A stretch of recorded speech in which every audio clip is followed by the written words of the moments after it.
Hi, everyone. Thank you for being here and congratulations on being admitted. That is a great accomplishment. So we're excited to see you here today to get some more information about the program. We know some of you may have already confirmed your enrollment. That's awesome. And this is a great way to get more information. And some of you might be seeking more information as you make this really important decision. So we hope that this can be a good opportunity to learn a lot about the program. But yes, my name is Carrie Burkus. I'm the Assistant Director of Admissions for Transfer Recruitment. I use she, her pronouns. So Jennifer and I are here representing the admissions side of things, but we have three great representatives from the College of Nursing as well.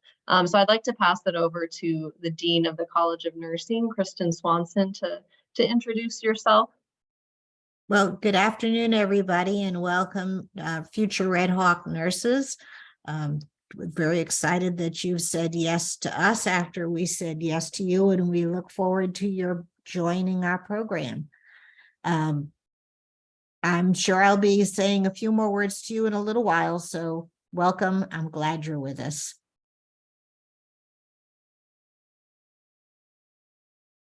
And then Rhonda and Robel, if you'd like to introduce yourselves as well. Sure.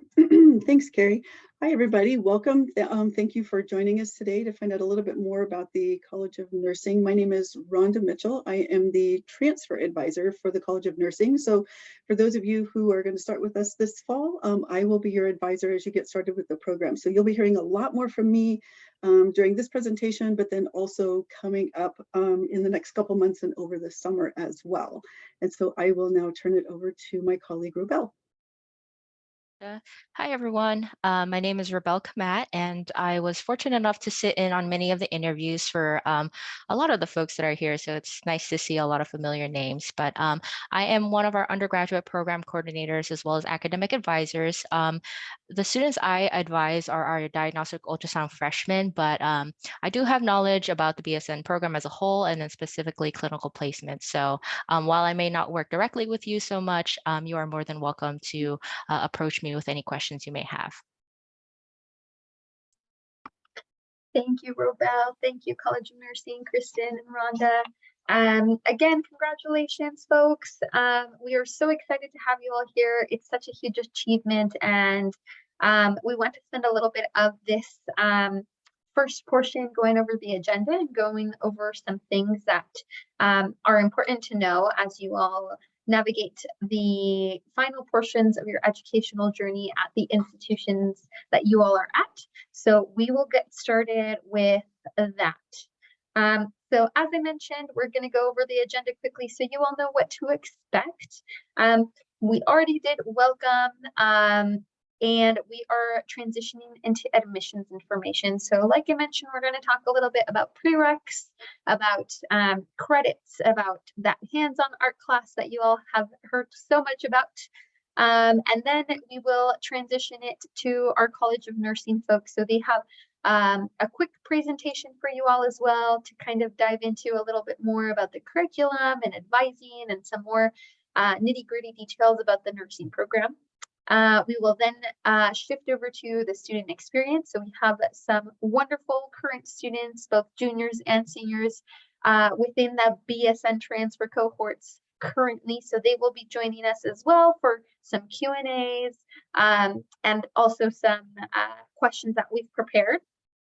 The Q&A portion will then be comprised of kind of an open forum for you all to ask any questions for us, whether it's admissions staff or College of Nursing folks or the current students as well. So it's really going to be a time for you all to ask any and all questions you might have. Hopefully this time can help you discern a little bit more and really give you some clarity on, if Seattle U, if the College of Nursing is where you want to pursue this nursing degree. And then lastly, we're just going to do some quick closing and reminders for you all. And again, this is being recorded and we will send these slides, specifically these admission slides, to you all. So if you all need to reference this, it will be available for you. All right. So we are going to talk a little bit about admissions next steps. So first of all, we do want to let you all know that the confirmation deadline for you all is April 13th. It is vital that you all ensure that you all are submitting the admissions response form with your response on whether you're confirming or declining this acceptance to Seattle University. Again, it is imperative. Again, you can confirm this through the admissions response form found in your student application portal. So if you all are not too familiar with that, you will use the same email and password that you created to create your transfer application for Seattle U. And you will be able to find the admissions response form pretty easily once you get on that portal.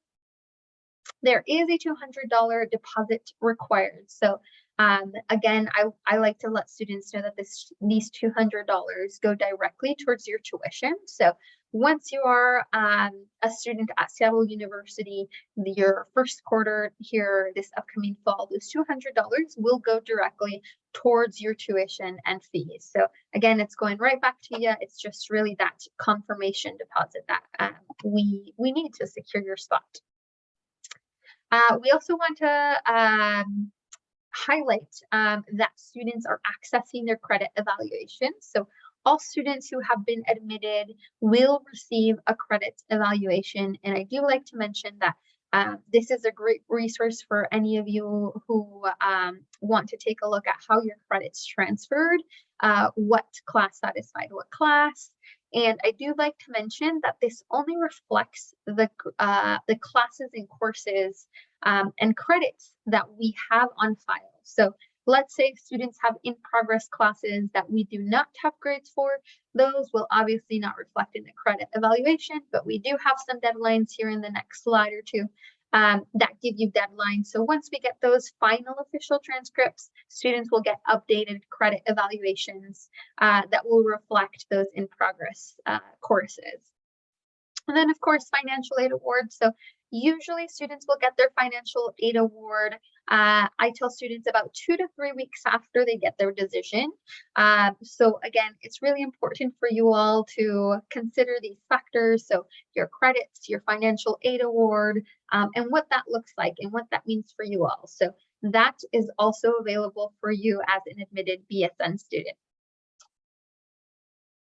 All right, so once you confirm your enrollment, for folks who maybe have already confirmed or who folks are going to submit this admissions response form soon, once you confirm that with your deposit, there will be a checklist that will appear. This means there's going to be some additional items that students need to complete between now and May. It ranges depending on really the student's background, whether they need some additional forms if they're an international student, or maybe they need, this or that. So it can vary student to student. We're happy to help answer questions. But that student application portal that I mentioned earlier will have all of this information. All right. There will also be information about academic advising and registration. However, it is really important to note that that will not be available until May. So while you all have been admitted now, mid-March, that registration and advising information will not be available probably until later May. So again, it's important that you all are checking your email, specifically Seattle U email, if you have confirmed already that you're checking the student application portal so you can complete these checklist items. It's really important that you continue to check them. As I mentioned, we are expecting final transcripts to be due on June 30th. This means for folks who have winter grades, spring quarter grades, we do expect official transcripts to be turned in and submitted by June 30th. Official transcripts meaning that the institution that you are at is sending it directly to our institution, so Seattle U.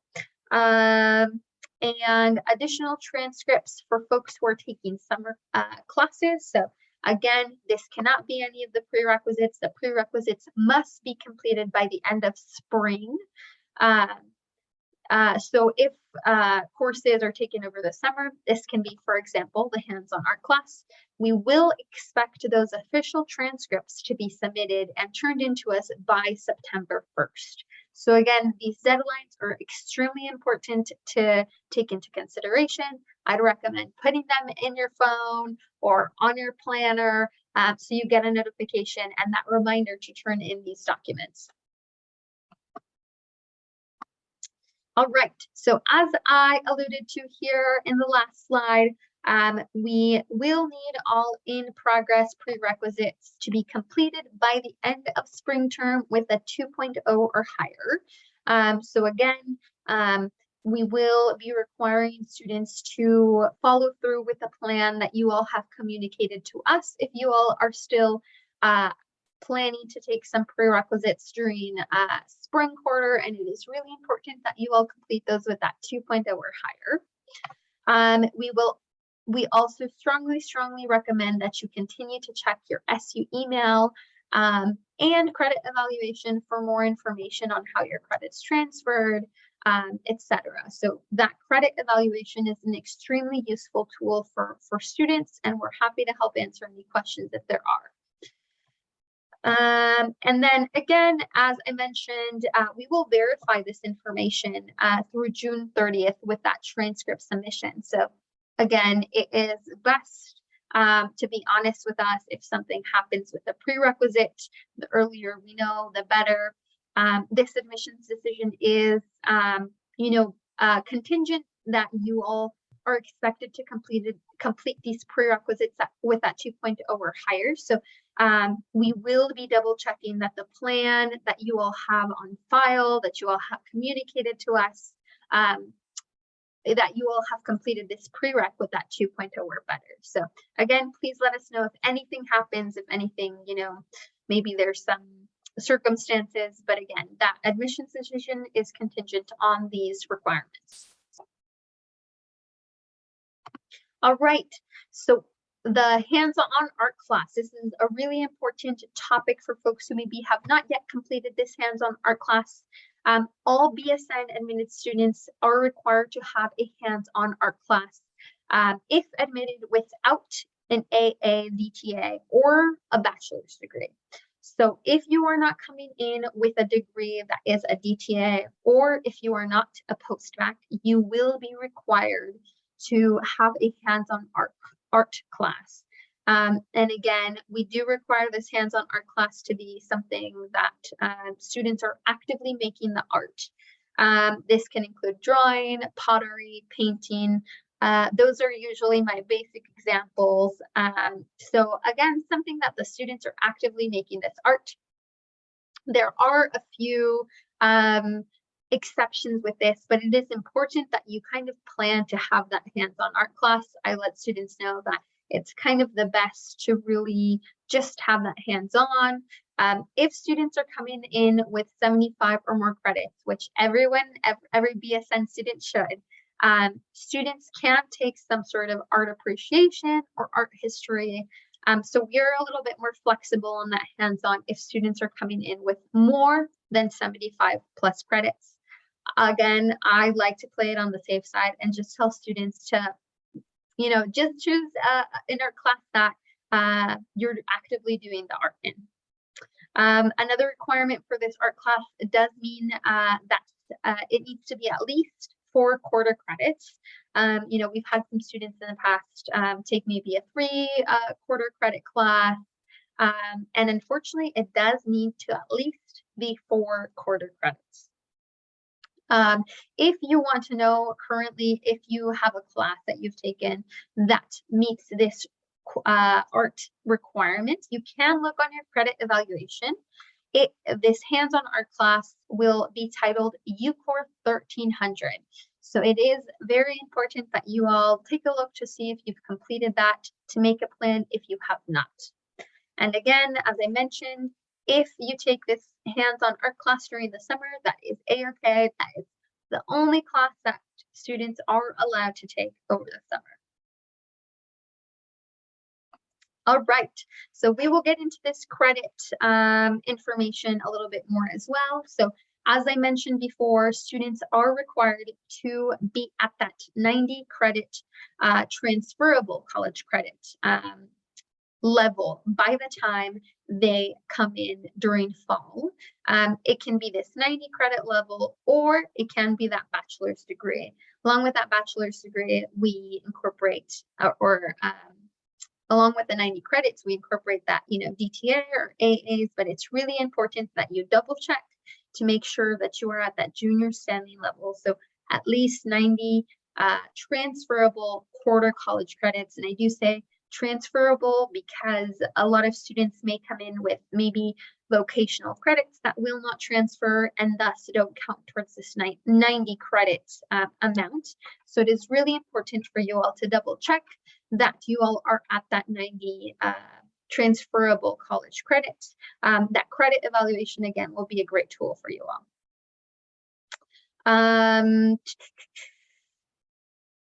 Again, I want to mention that the credit evaluation only reflects the credit that we have on file. So we will provide updated credit evaluations once we have received those official transcripts. So please make sure you're submitting those in a timely manner by those deadlines. And again, those 90 credits are allowed to be completed by the end of the summer. So let's say you need to take an art class and maybe another core class. Those classes can be completed over the summer, but no prereqs. So those 90 credits can be completed over the summer. And lastly, we have our transfer admitted student day. So that will be taking place May 10th from 4:30 p.m. to 7 p.m. We will send communications shortly with links to register for this event. It's going to be a great space for you all to visit campus, for you all to chat with advisors in person, for you all to chat with campus resources and our evaluations team in case you have more questions about your credit evaluation. So it's really going to be a space for you all to connect with your prospective college, with your peers that have been also admitted to the program, and other students that are transferring. So we invite you to join us to this event on May 10th. And again, communications will be sent out shortly. So.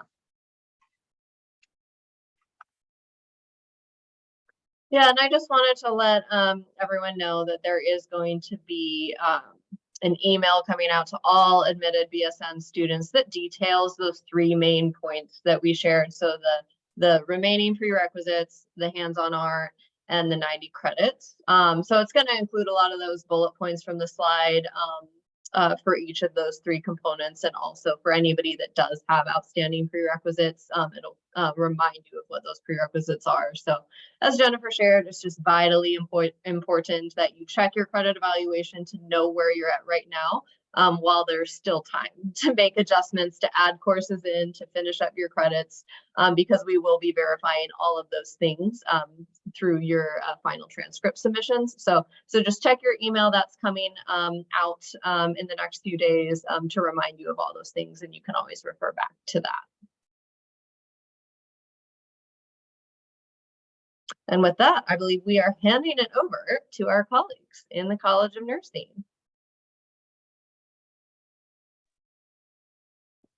Oh, before we get started, Jennifer, it looked like there was a question in the chat in regards to the transfer admitted student day.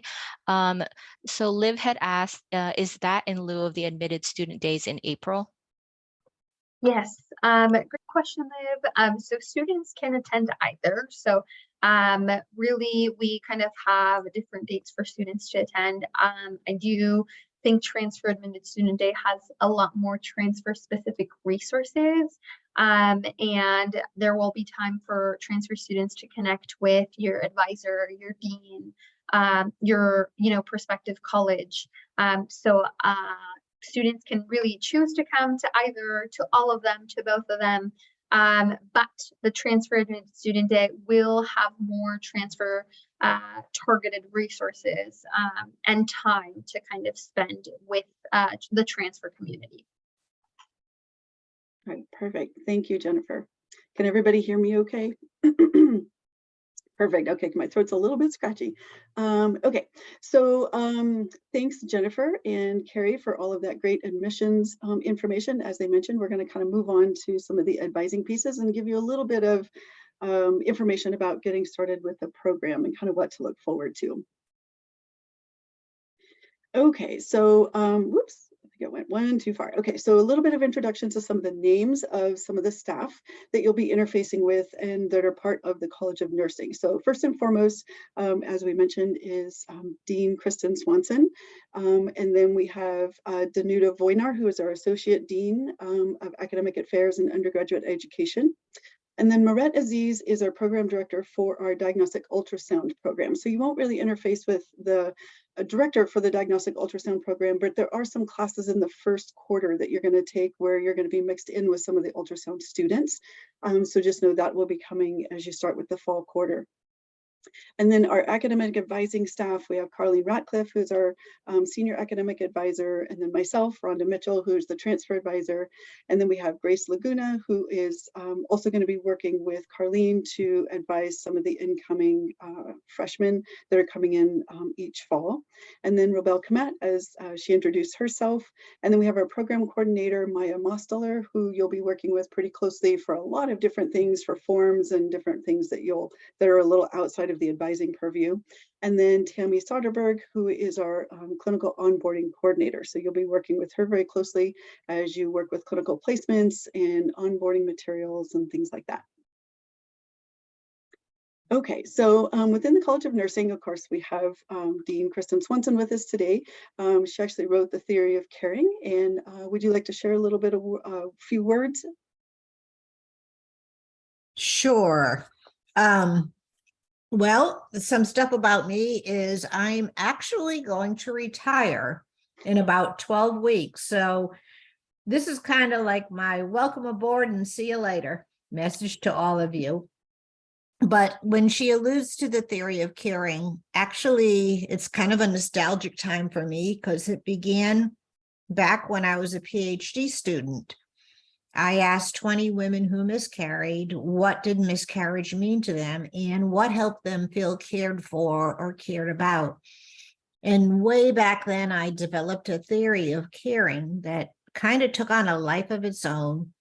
And it's now used as a model of practice in hospitals around the world, in colleges, and people use it in their research to understand the impact of caring on people's well-being.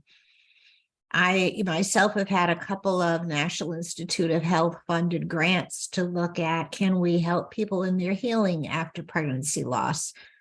So it's been a long career working with this theory of caring, and I will be soon winding up 9 years at Seattle U.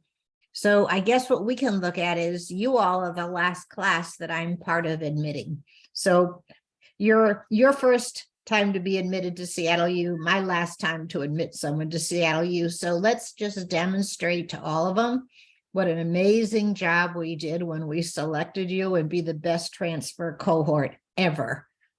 No pressure there. Awesome. Thank you, Dean Swanson. A couple of other things that we would like to note is we are a Jesuit university, and that Jesuit education focuses on the development of the whole person. And the idea is, as you are, as a student, are developing as a whole person, we encourage you and anticipate that you will take that perspective out into your career as nurses and view your patients as whole persons as well.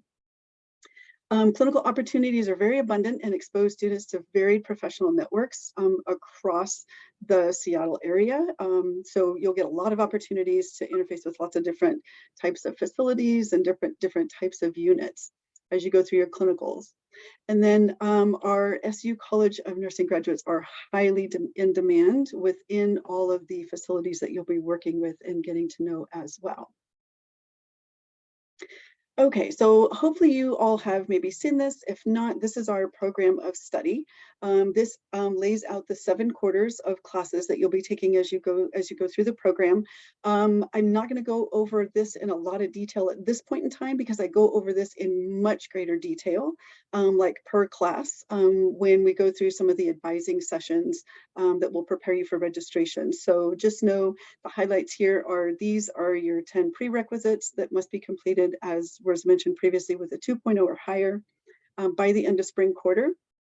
And that you will be doing 7 quarters of classes. So you'll start in fall 2023, excuse me, and then finish in the summer of 2025.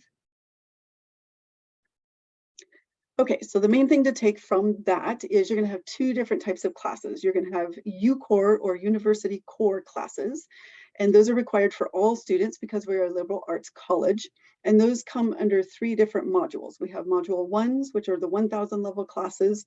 Most of those are going to be satisfied for you all through transfer credit. The one that we typically see as maybe not satisfied is that U-Core 1300, as they were talking about earlier in the admissions presentation. Module 2 are our 2,000 level classes, and there are 3 classes that you must take at SU. So those have to be taken at SU as part of your graduation requirements. And then there are the module 3 level classes, and there's 1 class for most students that come into the nursing program. So you'll only have 1 3,000 level class to take. And again, that has to be taken at SU as part of the graduation requirements. All of the other classes that you're going to take are going to be nursing classes. So unless you have additional classes to complete for module 1, which most of you will not have those, you will have 4 U-Cores. You're going to have 3 2,000 level U-Core classes to complete and 1 3,000 level class to complete, unless you're in a situation where they mentioned that you might have an additional like U-Core 1300 to take. Rhonda? Mm-hmm. There is a question that just came up about graduation. If we don't if we have our last clinical in August, when do we graduate? So goes like this. You are free to participate in commencement in June, but you do not complete your studies until August, when we will then celebrate you with a pinning ceremony in August.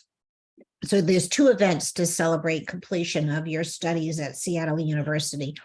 One is the official university commencement, which August grads can participate in June. But then our much better, no, I shouldn't say that, the very more intimate celebration that we have as a school, it takes place in August, and that's pinning, and it tends to be quite an event of students, families, and you know, it's pushing it down the road to talk about that, but I'm always amazed at graduation or pinning every year that I will have met a class at this point when you had 2.25 years of study ahead of you. And then you come out the other side, amazing nurses. So trust the process. You're going to be great. By the time we get done with you, you're going to make great nurses. Thank you, Dean Swanson. Yes, absolutely right. Trust the process. We've done this a time or 2, and definitely we graduate some great nurses, and you'll go on to be fantastic nurses in your fields. Okay, so kind of what are the classes structured like, and how is that going to work? And again, we'll go into a lot more detail through those advising sessions that'll be coming up in a couple of months. But most of the nursing classes are going to be Mondays and Fridays. And so those are going to be like your lecture classes, your theory classes for your clinicals, those types of classes. The exceptions are 3 classes: health assessment and interventions, and pathophysiology. Both of those are the classes that you'll start with in the fall quarter. Those are going to be done on Mondays, Wednesdays, and Fridays. So they meet 3 days a week. Same with pharmacology. It meets on Monday, Wednesday, and Friday. That is a class that you're going to take in your second quarter. So that'll be winter of 2024. But those 3 classes are kind of the exceptions to that nursing classes being Mondays and Fridays. Clinicals can be scheduled on Tuesdays, Wednesdays, Thursdays, or Saturdays. They will be 8-hour or 12-hour shifts, and they're predominantly 1 day per week for the clinical site rotations.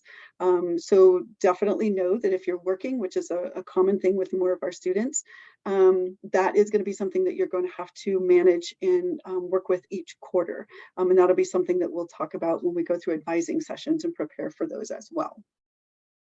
As part of those 1 day a week clinical days, there are going to be additional times and days that will be required for labs and time in the CPL or our clinical performance lab. And I think Robel is going to cover a slide with some information about that here in just a few minutes. So we'll talk a little more about that.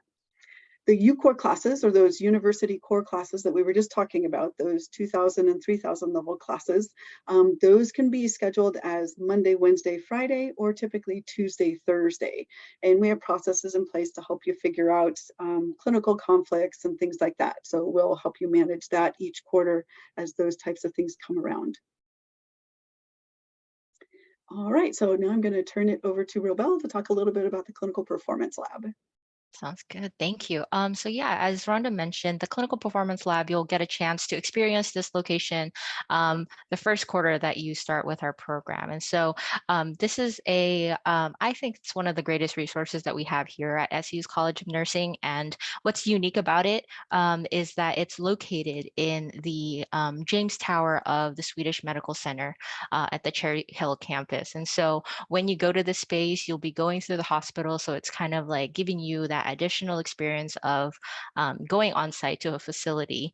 And so when you're at the Clinical Performance Lab, as Rhonda mentioned, you'll have a chance to do some labs and do some simulation, which are additional clinical, I guess, opportunities to gain hours. And so you'll be working with your clinical group as well as your clinical instructor to do a lot of simulation things to help you get more comfortable with your skills so that when you go on site, you feel comfortable. Let's see, did I miss anything else about the CPL? It's a really fantastic space. Yeah, it is a great space. And also to tell you that there is considerable research that demonstrates students learn twice as much content per hour when practicing in a simulated space than when actually doing hands-on clinical in the hospital. So you go up there, you are learning in an environment where no matter what mistake you make, it doesn't have any long-lasting effects on the patients you're caring for in the simulated space. But in the meantime, because you're concentrated learning every single minute that you're up there, you learn twice as much, twice as fast in simulation as it occurs in the clinical setting. Yeah. And I believe we're getting new mannequins in too. So you all will be part of that inaugural cohort to experience and work on those mannequins. They're all in the boxes. They've all arrived. Just waiting for all of you to join them. All right. Okay, so there's quite a student experience that you're going to have at SU that's outside the College of Nursing as well. So of course, we're going to have very strong advising. I'm very much a hands-on advisor. So you'll be working very closely with me as you go through each quarter and answering questions and resources, and particularly as we get started over this summer. We have a lot of campus resources, like we have a learning assistance programs, we have tutoring, and we have a College of Nursing librarian who is available to answer questions for research and different types of things. So definitely have a specific librarian for the College of Nursing that you can work with. We have the SU Student Nurses Association, or SUSNA, that you can become part of. We have mentorship programs. We have an Equity and Justice Committee that's a student-led committee that you can become part of. We have a lot of service learning opportunities, leadership opportunities, which can include cohort officer positions, clubs, and different organizations, not only within the College of Nursing, but also across the university as a whole. And then we also have our population health internship, where you're going to be placed in a community agency with a community partner as you go through your senior year. And we'll talk more about that in advising as well. And we also have some education abroad or nursing immersion opportunities that will come up. And these will happen in the summer of the end of your junior year. So the summer between your junior and senior year, because that's the only summer that you'll have available to do that, because you do have classes in that last summer. So this would be in the summer of 2024. So students will take a UCOR class that is specific to the area that you're going to be going. Like for this summer, they're going to Guatemala. And so you'll do a UCOR class. You're going to learn about the area and the people and the population and the cultures. And then you're going to go down and you're going to do a 2 to 3 week visit with some of the nursing staff. And you're going to work with a clinical site and hospitals there, as well as college students from that area as well. So it's a very exciting opportunity. And so, like I said, we've been very excited to get that started back up this coming summer. So we're looking forward to more students getting to experience that as we go forward. All right, and so Rebecca, I think, do you have the FAQs? Absolutely. So yeah, just going over some of our more common questions that we receive about our program. And so for the transfer program or the transfer cohort, the average cohort size is about 90 to 100 students, and the average graduation rate is about 93%. And so I know folks are also really interested in our NCLEX pass rate. And so we are sitting at around an 88% on first attempt. So I think that's pretty good. And as far as clinical hours, at the completion of our program, you should have experienced about 650 hours through all of your specialties during our time here.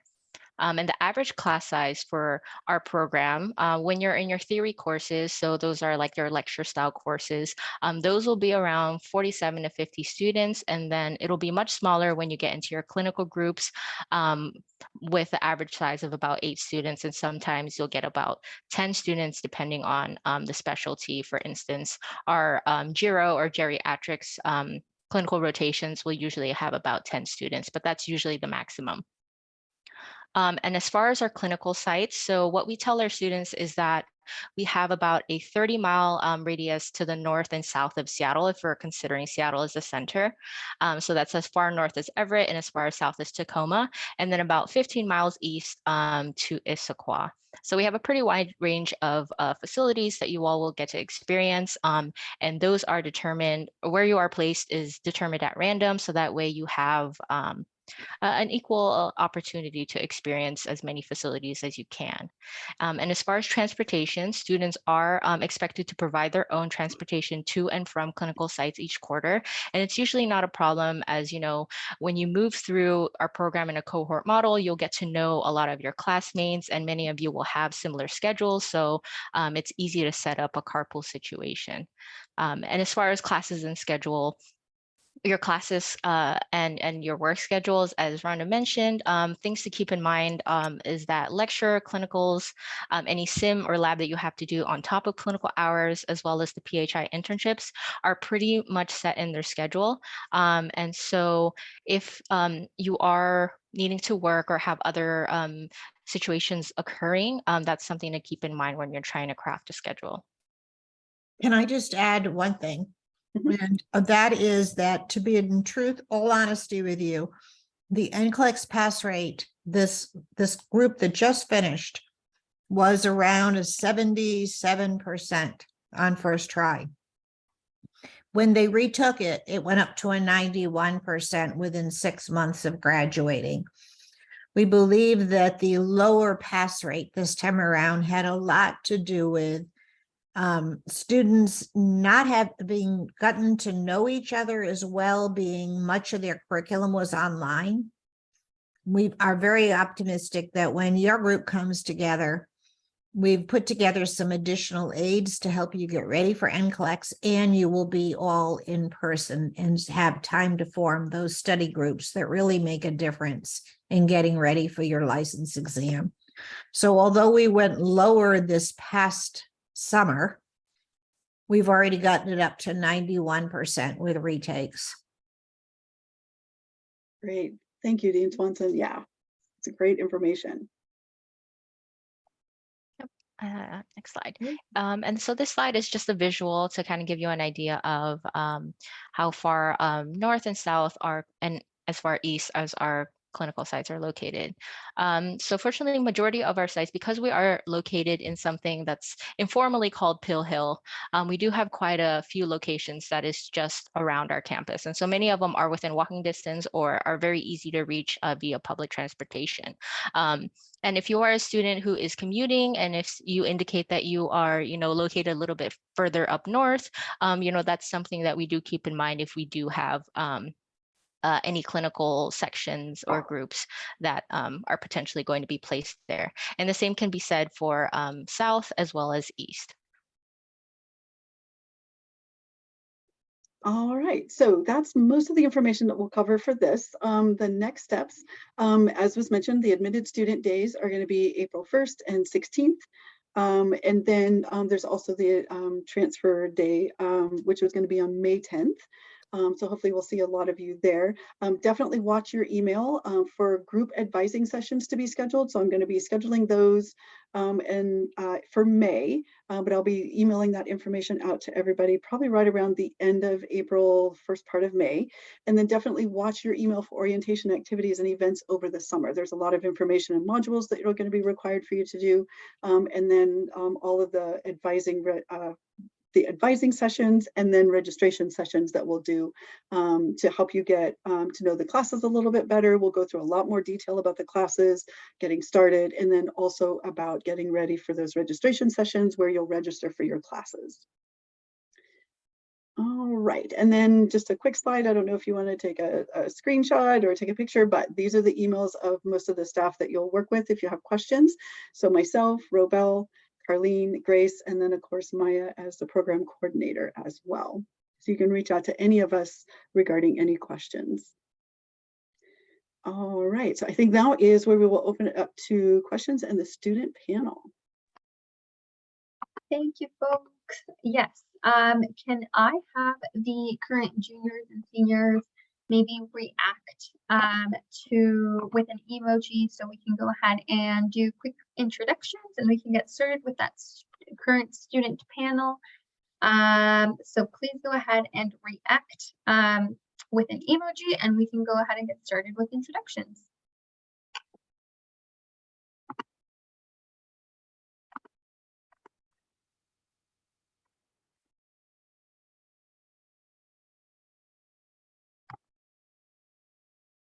Looks like we have Natalie, Tien, Rhoda, Lakesia. Awesome.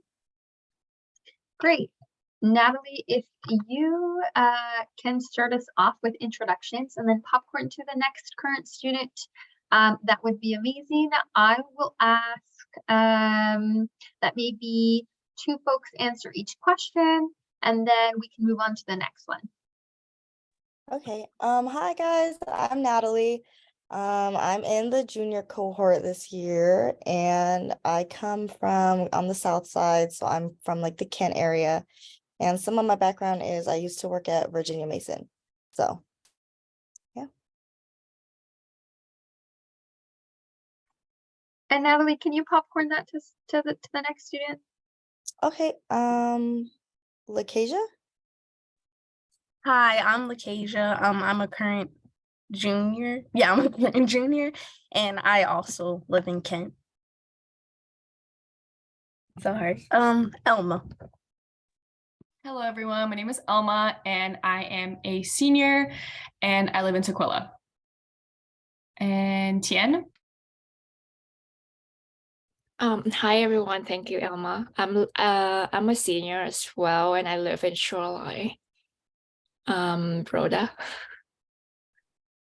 Hi everyone, my name is Rhoda. I live in South Seattle and I'm also a senior student. Great, thank you folks. We will go ahead and get started with questions here. So the first one, and again, maybe if two of you all can answer each question, that would be great. So the first question is, how did you know Seattle U was the right fit for you? I can answer that. I knew it was the right fit when I was looking at like the mission and values, and like the main one that popped out to me was taking care of like the whole person, basically, because you don't really like understand that until you're in the program. and I never really understood. And I met someone that was in the program already, so I asked about it, and that seemed like a very important value that resonated with like my own values. I can also add to this. I knew Seattle University was the right fit for me because of its commitment to developing socially responsible nurses, and also who can make a positive impact on the world, and also its emphasis on community engagement and services, which allows students to gain hands-on experiences advocating for equitable healthcare practice. Great, thanks, folks. I'll move on to the next one. How have you managed to connect with the greater Seattle U community during your time in college? I can answer that one. So I was actually treasurer for SUSNA, so the Seattle University Student Nurses Association. And that's why we call it SUSNA, because it's really long to say. And although I was kind of more of the financial role, it was really a great way to connect with the seniors at that time. And I was a junior just coming into university life, coming from Highline College was completely different. And it was great to get a sense of community and try to keep us connected, because we were still in between being on campus with COVID and trying to get into activities that would allow us as students. And yeah, it was really easy to get in, and regardless of whether you get a position, it's still, there's so many clubs that you can get into regardless of if it's nursing related or not. Can I ask you, Elma, when you made the comment just then about such a difference between your community college and SU, like, could you name two things that you would call different? Let's see. I think the fact that I would see so many more students walking around compared to my other campus, and just the schedule. And being at Highline, it was like prereq classes, but I also didn't really have that full experience because all my classes ended up being online after like a quarter and a half. And it just like campus in its own, although it's kind of in the city, it's kind of not like you can walk anywhere. Yeah, it's more homey, more relaxed, and you get to see a lot of faces, so that's nice. Yeah, I have to admit, I asked it strictly for my own curiosity. I wanted to know from your angle what it was. Yeah. I also add to Elma too, is like the mentorship program that got me really involved with the senior cohort, when like I was having my own mentor, and then we could like just meet up and talk about what's going on with school or life. And that makes me feel like really comfortable that somebody's like being on my shoes and being able to really understand what I'm going through, especially like on the harder classes during the first year. And they really comfort me to just like relax and everything will be okay. And that was really, really helpful. Were they telling you the truth, Tian? Yes. Actually, it's really true. When I start senior, it's like now I'm just like really more relaxed now compared to my junior year. Sure. I was really in a complete mess in my junior year. It was really hard. That's a technical term, complete mess. Yeah. But right now I feel much better. Cool. Yeah. It's good. Thanks for sharing, folks. I will move on to the next one. So, who or what are some of your supports on campus at Seattle U? I can answer this question. I'm a part of the Alfie program, so I would say they're one of the main supports for me on campus. So it's a program, it's a scholarship, and it's a program. You have to take summer classes, and they just basically teach you how to be a civility leader. It's a really amazing program, and I would recommend all you guys to apply for the scholarship.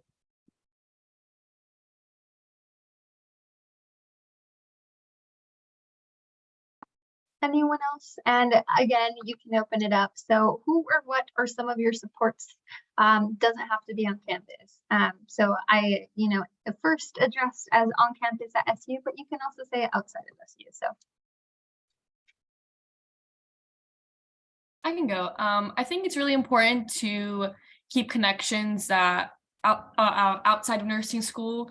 You know, socialize with your nursing cohort, create those connections, create study groups, but also have people that aren't strictly into nursing that can be your support, because it can be overwhelming sometimes. And sometimes you just need to take a step back and not have your day or your weekend revolve around it. And that's personally like my best friend and my family. I have a younger sibling. Really prioritizing that time. And you're going to hear it a lot throughout your 2 years, your professors saying to prioritize your health and wellness. And while it may be repetitive, just take it and do as much as you can with that, because these 2 years go by really fast. And with those 2 years going by fast, you can forget about taking care of yourself. So whatever that means for you, really hold on to it the next 2 years. Great. That is a great segue to my next question. I'm sure many of the admitted students want to hear a few answers. So if you all want to answer this question, I think it would be super helpful to hear from everyone. So with everything you are all involved in, how do you personally find a balance in college life? So this can be classes, homework, work schedules, extracurricular activities, family, etc. I can go. I would say I bought a journal because it is it's a lot of work, and then trying to figure out like your gaps and figuring out your routine, it's easier to write out. And if I am really like stumped and I'm like, okay, I have to do like a mental health check on myself, I've like learned that it is okay to say no. If like your friends are like trying to get you out, like it's okay.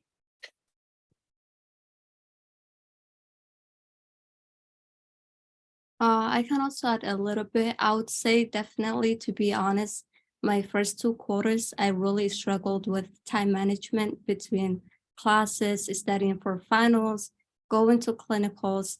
But some of the valuable lessons that I learned that helped me cope with pressure include planning ahead, and also definitely like prioritizing your tasks and just taking break and the time to reset yourself.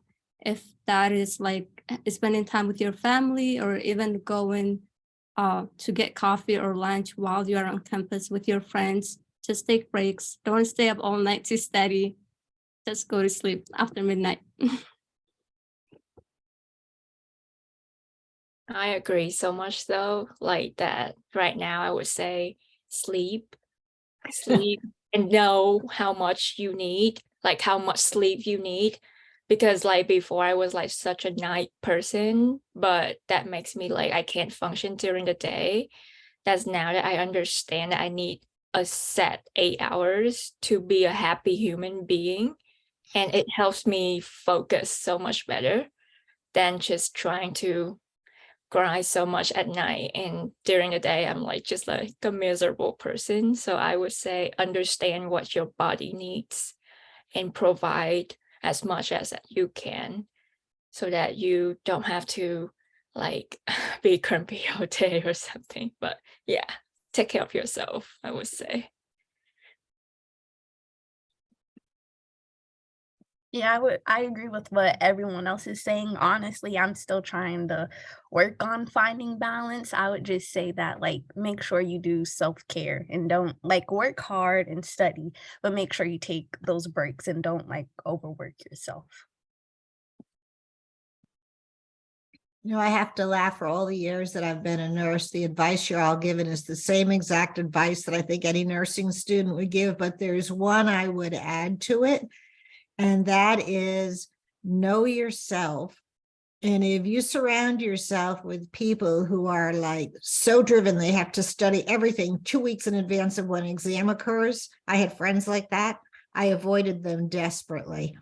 But I had other friends who would do a cram weekend the weekend before, and I might spend Saturday morning with them, you know, lining up our notes to get ready to cram for the rest of the weekend. Those are the people that I surrounded myself by. So what I would say is choose, we all have our own kinds of anxieties, right? And choose people whose energy drive is similar to yours, and avoid those who are so incredibly compulsive they study 2 weeks in advance. That was my personal advice. Don't hang out with those people. They'll only make you feel guilty.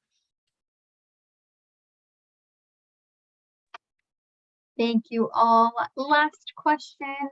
Any advice for students as they make the decision on where to pursue their nursing education? And again, we can hear from all of you or several of you.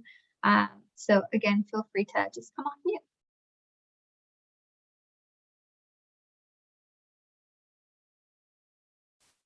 I would say really focus on the mission and values that the college puts out, because they're going to take that objective and bring that into the program. And I've honestly seen it like firsthand in the Seattle University nursing program. It's like really crazy. And then I would say to choose somewhere where you can get the most support for yourself, whether that being like if it's close to home and you are able to see your family, because that you do take that time, like you cherish that time. Or if it's a teacher, or if like anything that can help guide you through, because it's a hard program, but you get through it with the people around you.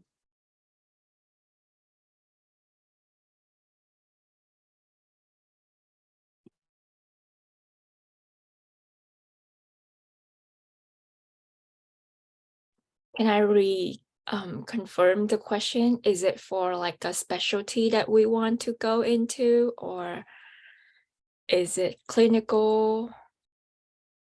Like, can I understand the question better? I'm sorry. Yeah, no worries. So any advice for students as they make their decision on where to pursue their nursing education? So any advice on maybe if, how to know if SU is a good fit for them? Okay. I think I would say the faculty that I had made my life so much better. Not like there were several of them that I still stay connected with, and truly go to their office every quarter or every other month just to sit down and check in. And I think each person has their own experience and their own perspective. But if you, at any time in your program, you can find that one faculty that you can be comfortable with and share about your day with, I think just hang on to that. And because they will be your best friend, like mentor, best friend, or whatever you call for the next journey of your life. That's my personal experience. And that's when I felt like I really love this program. Just to conclude the answer. Yeah.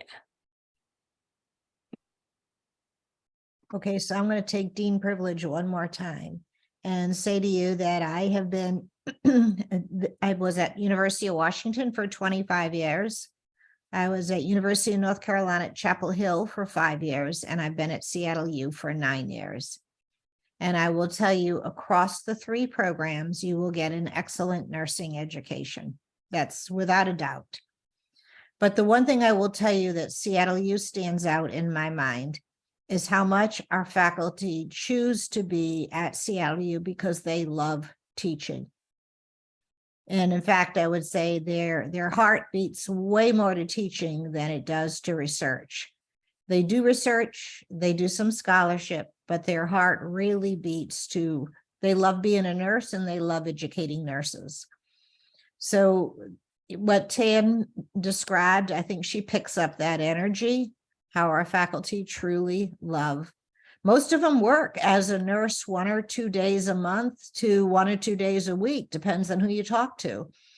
Across the board, you have people who do work in nursing outside of teaching it, and that's pretty cool. And then about our staff, Rhonda and Rebel, and who else is with us? Well, I'm trying to see them quick, but whoever else is here, truly amazing people. Today I went through a session with them where we were going over how all the students are performing. And you would not believe the amount of detail that your professional advisors will be gathering about you and how to support you and have your absolute best success. So we care very deeply about each of you. And we got a pride thing happening on wanting each of you to graduate as one of the best possible nurses you can be, because it makes us really proud when everybody in the community comes up to us and says, Seattle U grads, I want one of them. I'll choose them first over anything else. And I'm like, when I first came here after 25 years at UW, I thought, yeah, right. But I've been here long enough now that I think, yeah, they're smart. Our students have such incredible attention paid to them to assure that they are the best they can be. That, yeah, they're right. We do graduate the best.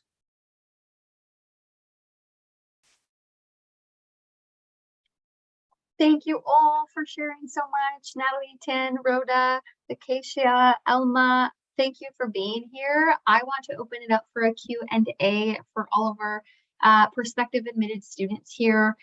In case you all have any questions for our current students, but also for the College of Nursing, for us as the admissions counselors. So we're happy to take about 15 minutes, about 15 to 20 minutes to go over, any questions you all might have. So feel free to come off mute. Feel free to drop your questions in the chat, whatever feels most comfortable to you all. We are happy to help and support you all through this process.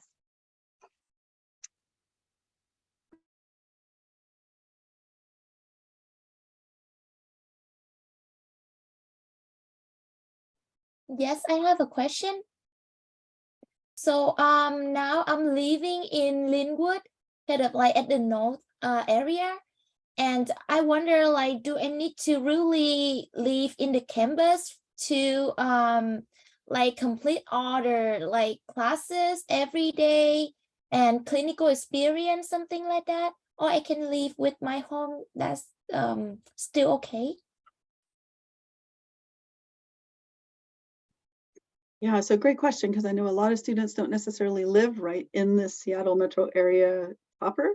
So if you live like in Linwood, a lot of students will commute, right? But the thing to remember is you might be on campus Monday, Tuesday, Wednesday, Thursday, and Friday, whether it's for your UCOR class or your nursing classes, right? So for sure, you're going to be on campus Mondays and Fridays, because nursing classes are all in person, and those are all going to be Monday and Friday.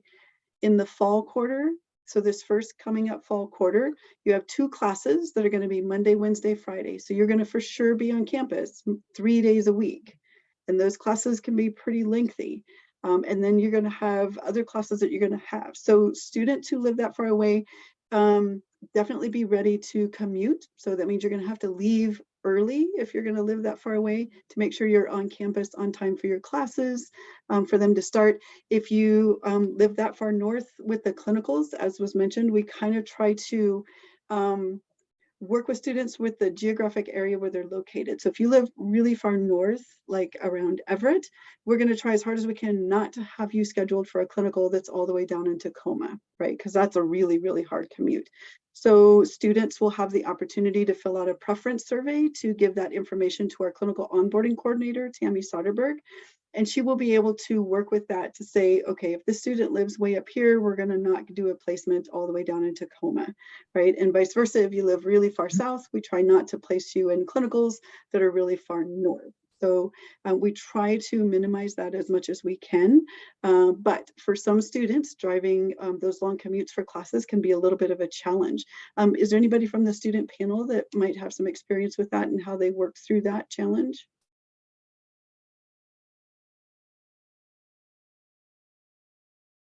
Sorry, Rhonda, could you repeat the question? I was looking at the chat and then I got sidetracked. No worries. It's just if anybody from the student panel has any experience with, like, if you live pretty far from campus and getting to your clinicals or getting to campus on those days that you need to be here, like, how have you navigated any of those challenges if you have them? Well, I have always, I live in Tukwila and I kind of wrote in the chat already, and I commuted from here. And even when it was like fall quarter, it was nice having that security of having a ride home if I needed to go, as soon as possible. But you did have some longer days. Like I had a class really early in the morning, then I had a huge gap, like 4 hours. And then I had my health assessment class, or I would fill it in to do like my UCOR online. So it all really depends. But I do know I do have friends that live in Linwood, and they still live up there and they just commute to campus. But it all really varies and of your life outside of nursing as well. But it is doable, and things can change quarter per quarter too. If you feel like it's not working out the fall quarter, maybe a different arrangement could be for winter quarter. Yeah, thank you so much. And if I have to like move to Canberra to live, do I need to repair or register for housing in advance for a long time? Yeah, great question. So all folks who have been admitted to the BSN program do not have to live on campus. So we have a housing policy that if students are 21 years or older, or they are coming in at a junior level standing in terms of credits, they do not have to live on campus. So all of you folks, if you all decide to come to Seattle, you do not have to live on campus. If you choose to live on campus, you can certainly connect with our housing office.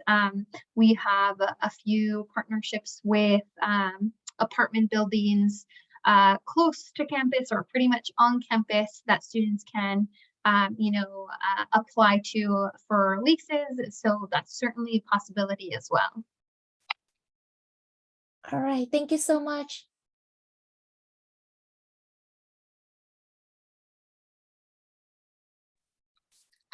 So I have a quick question. I don't know if I missed this or not, but are the UCOR classes, are those the classes that we need to take before we start the program, or do we like complete those during the program? Yeah, great question. So the university core classes are actually part of the program. So they're scheduled with spaces in particular quarters for you to complete those.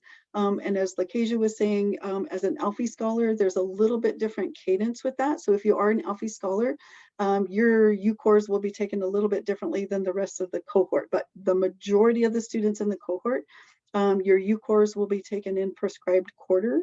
And that's something that you and I can talk about as we meet in the fall quarter to talk about winter quarter, right, and that spring quarter. You'll have a UCOR in your first fall quarter, and we'll talk a lot more about that in those advising sessions and when, what class that would be and how that would look, and then how that looks for the rest of the program and when those UCORs will be taken. But they are part of your program. Okay, great. Thank you.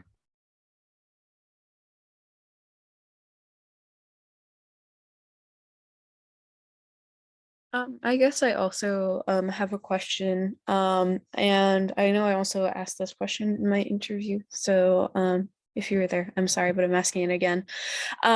So I have a job, and I'm currently looking to, and I'm just wondering, what is it like for you guys if you have a job, how that works around like scheduling, like what kind of balancing does that look like for you guys? Or if you don't, like just curious about how it works or doesn't in the context of being a nursing student.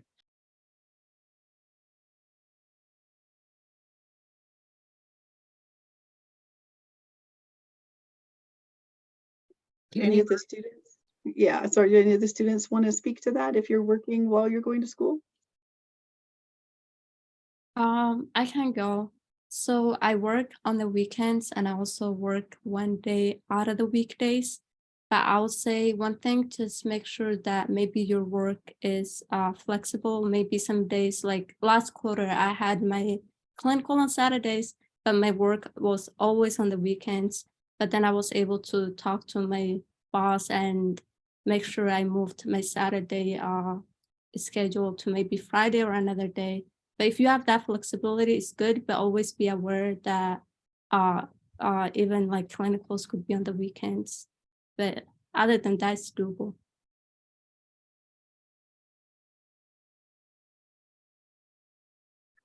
The other thing, Terry, let me just say one thing about jobs. You also, at a certain point, pretty early in your curriculum, are qualified to do a nurse tech job.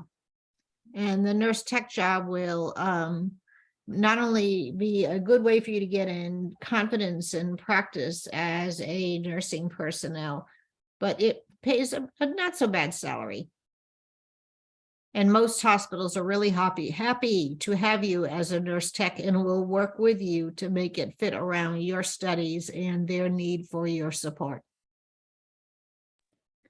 Yeah, I currently work as a CNA, and I will eventually look into being a nurse tech at Providence and Everett. Shout out to Providence and Everett. There you go. Also, just to add, the nurse tech jobs are really understanding and they try to work with your schedule. So that's a good one too. The nursing shortage makes so many hospitals really eager to have you as a nurse tech, to support you as a nurse tech, and then to hire you as a registered nurse when you finish your study. So they're invested in your success.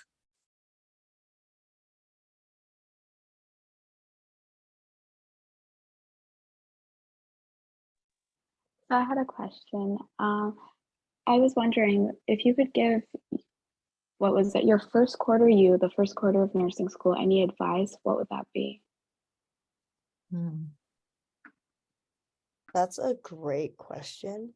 I have a little memory. I remember when I first got in, I was so scared and I walked into pathophysiology and I was like sweating. I was like dripping in sweat and I was so nervous. And the one thing what I would say to myself is just to relax. Like they're here for you.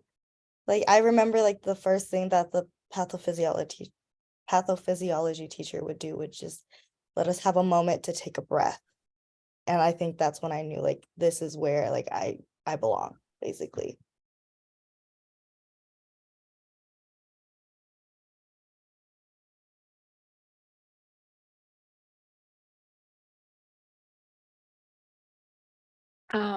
I would say have fun. Have fun at the CPL, have fun with your instructor who teach you health assessment. I think that was one of my fun class out of the nursing program. I had really so much fun. And just stay curious, that understanding that nobody's really knows more than you. We are all in the same shoes. That's why we are here. And don't be afraid to ask for help, because that's all we here for. And everybody's will need help at one point, and it's okay to be afraid, because it's a big thing that happening. That's, oh my gosh, you're in nursing school right now, but just trust yourself. You're gonna be okay, and you will have a lot of fun, I promise. Yeah. I also agree with Tien and Natalie, but I'll definitely also say make connections, make friends with your classmates, because you guys will be going through the next 2 years. I met some amazing people that I call family now that I just met last year and that I wouldn't make it without them. So make friends, have fun, and yeah.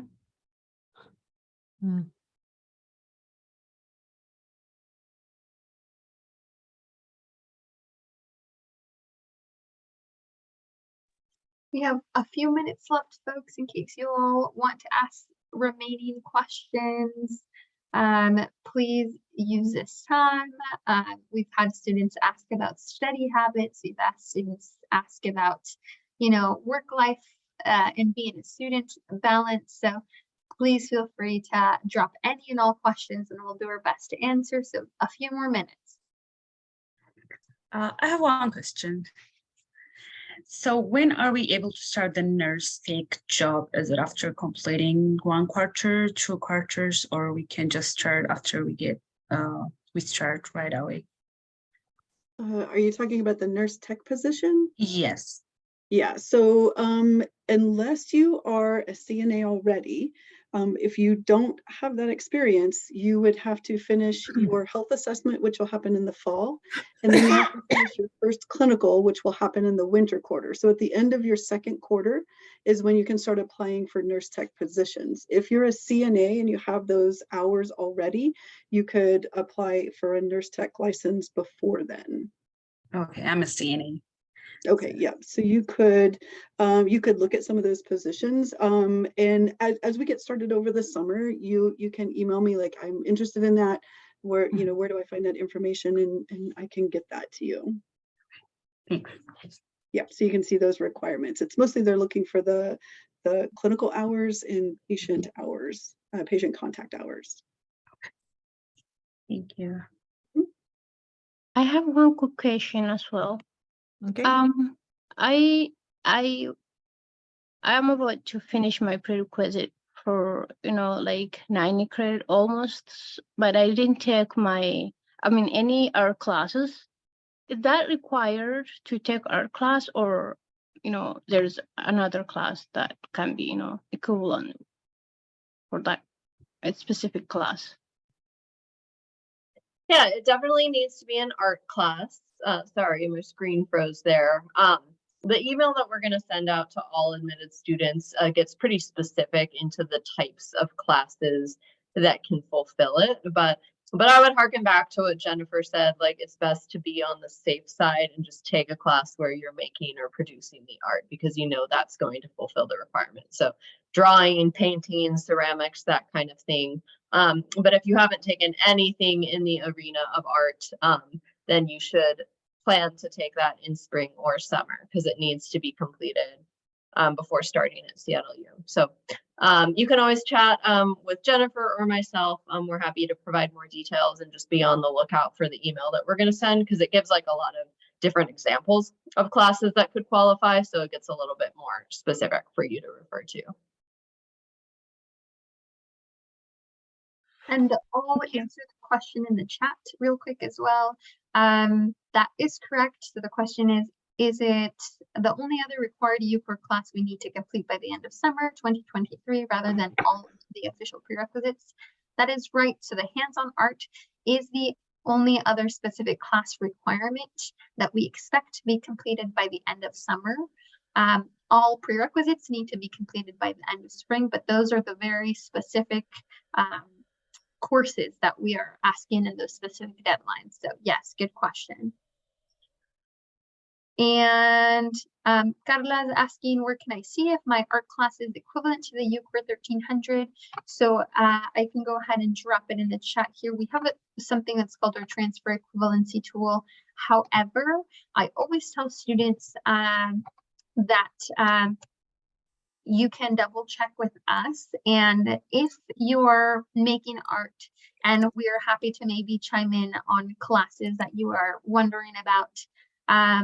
If you are making the art, so maybe you're taking photography and you're actively taking photographs, that is making the art.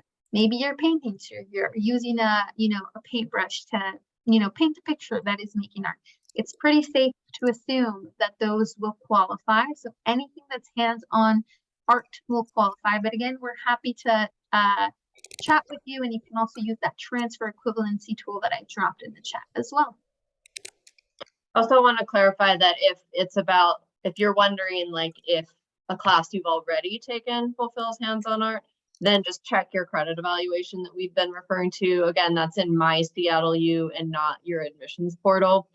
So we can put the link in again.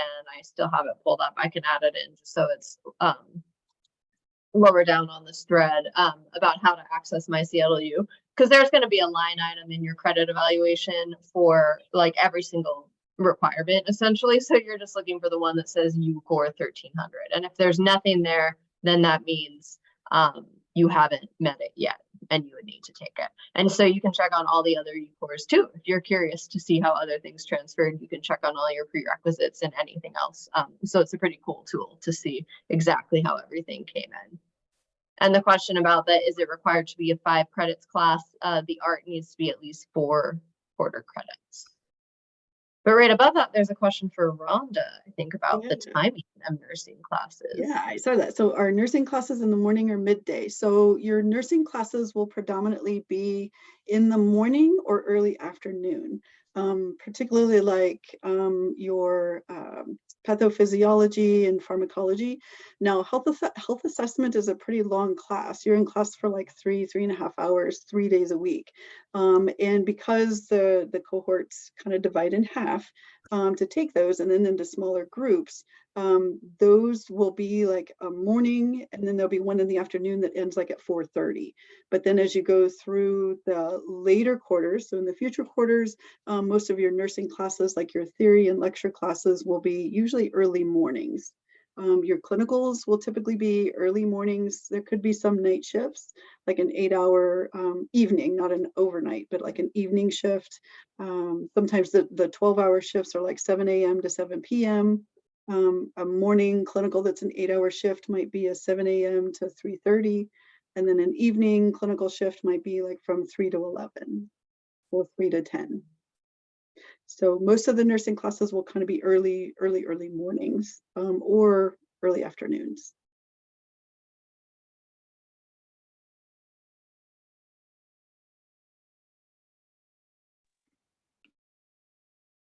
I had two questions. One, I was curious about how far in advance before the next quarter we hear about our clinical placements. And then my second question was, who is the appropriate person to talk with on campus about the ORCA passes? So for the clinical question, you'll usually hear about 3 weeks before, 3 to 4 weeks before the next quarter starts, what your clinical schedule is going to be. So what we do is there's a clinical draft schedule that goes out to the cohort so everybody can see who's at what site and what schedule. And then you get a 2-day trade period. So you can look and see like, oh my gosh, for this quarter, this site might work better for me, or this schedule doesn't work, I could do a trade. And you can check with some of your cohort peers in those other clinical sections and see if they would be willing to do a trade. Trades are not required to happen, so it's only if somebody would be interested and willing to do that. But then if that is something that does work between the two students and you agree, then yeah, we can work that with the clinical onboarding coordinator, but you'll have about a month, 3 to 4 weeks typically, to know what your clinical schedule will be. The second part of that, though, are the labs and simulation, that secondary day that kind of gets attached as part of your clinical schedule. You won't know what those schedules look like until about 1 to 2 weeks before the classes start. So for those of you who are working and have schedules that are, your work schedules are planned out 6 to 8 weeks in advance, that's going to be the difficult part, is figuring out how to change those work schedules for those labs and simulation times when those come up. Yeah, and I don't know the answer to your second question. No problem. Thank you. And I saw that Jennifer posted and about the link, and I have looked through that link extensively. And I'm just, as a student who will be catching more than one different kind of ferry to get over there, I was just hoping to chat with someone at SU about the difference between the non-lift and the lift, and like what the restrictions are on the non-lift Orga card, etc. So I was just wondering if there was a person to talk to beyond what's available online. Yeah, you can contact our the full office name is Parking and Transportation Services. So they have so it would just be on that link their phone number we put in the chat. Then they have an email as well, but if you prefer to talk to like an actual person to get referred to the right place, you can call that number.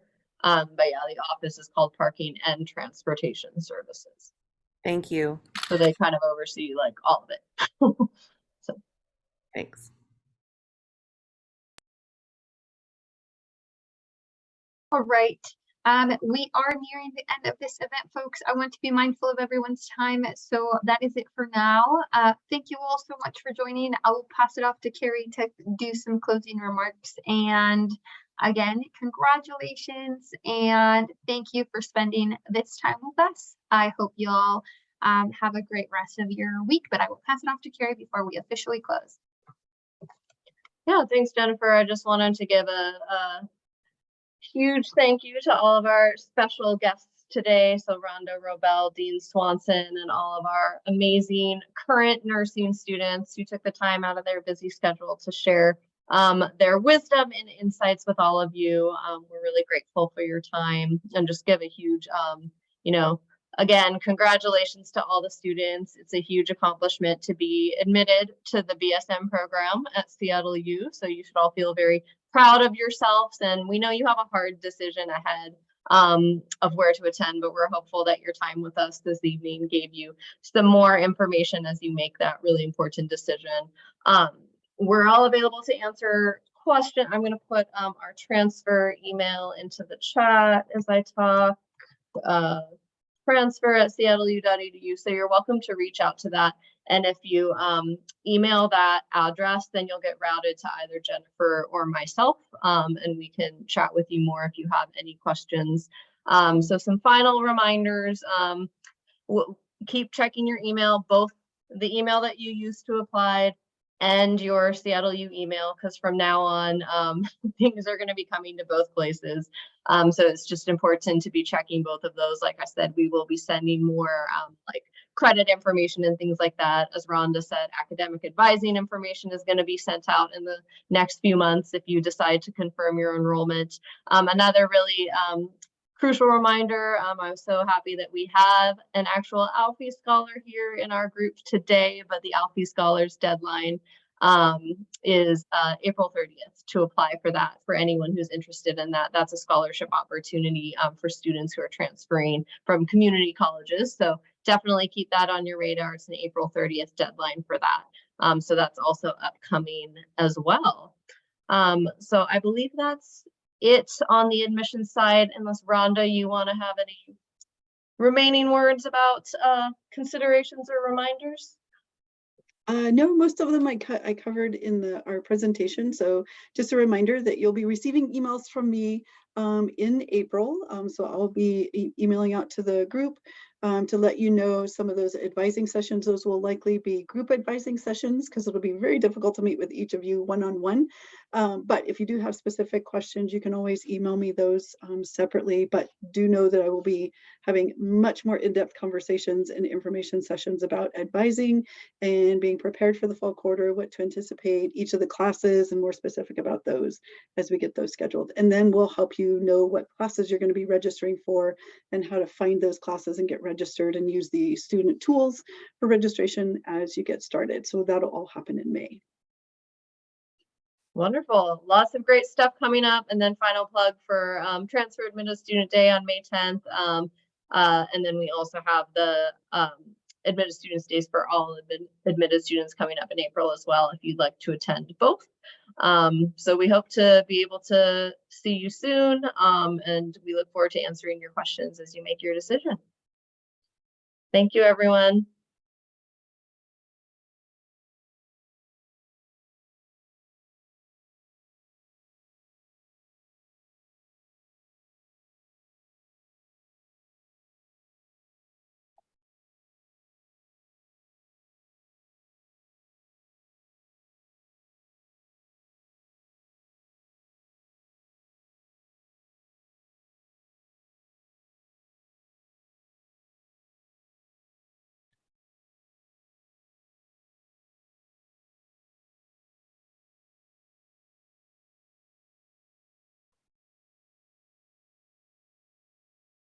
Nazra, Safia, do you have any final questions we can help with?